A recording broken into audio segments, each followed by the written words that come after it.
Mukhang malapit na nga ang pagbabalik nitong si Jared Vanderbilt ng Los Angeles Lakers dahil nga binalita lang kanina ng mga NBA insider na next week nga ay pwede na siyang bumalik dito sa koponan ng Los Angeles Lakers.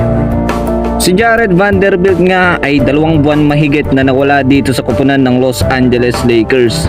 Ngunit nga ngayon mukhang makakabalik na siya dahil yun nga yung update nitong NBA analyst. So baka game 2 na nga makakabalik siya, wala pa namang sinabi pero nga next week asahan nga natin na game 2 yun dahil nga sa Lunes o Martes sa atin magaganap nga yung game 2 nila kontra dito sa Denver Nuggets. So in short, mawawala pa siya o hindi pa siya makakapaglaro dito nga sa game 1 dahil Sabado yun dito sa atin. So good news nga to para sa koponan ng Los Angeles Lakers dahil alam naman natin nga kung anong kayang iambag nitong si Jared Vanderbilt lalo na nga sa depensa dahil nga yun yung kailangan ng Los Angeles Lakers ngayon lalo na Denver Nuggets o defending champion ang makakaharap nga nila dito sa first round. So gusto ko lang din idagdag itong sinabi ng isang analyst dito nga sa Los Angeles Lakers.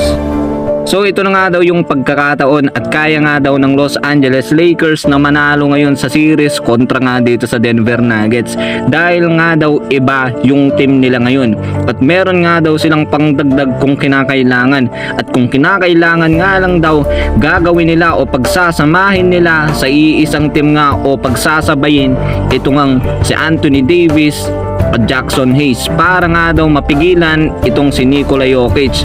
Dahil last season alam naman daw natin na itong Los Angeles Lakers ay kapos nga sa height o kulang nga sila sa height para nga bumantay dito sa Denver Nuggets dahil nga halos nga matatangkad itong team o player ng Denver Nuggets. So ngayon nga daw may pangtapat na sila, marami silang legit defender na kahit point guard nga daw ay kayang dumipensa tulad nga daw nitong si Gabe Vincent at itong si Spencer Dinwiddie na napakaganda nga daw ng pinapakita lalo na sa depensa dito sa Los Angeles Lakers.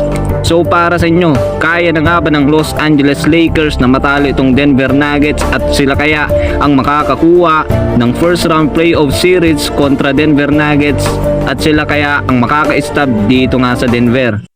This video is sponsored by 1xBet. Get up to 7,000 pesos for your first cash deposit using the promo code 1xLoyD. Sa pag-sign up, gamit ang link na nasa comment section. Tumingin at mag-bet sa mga paparating na basketball games tulad ng NBA, PBA at iba pa.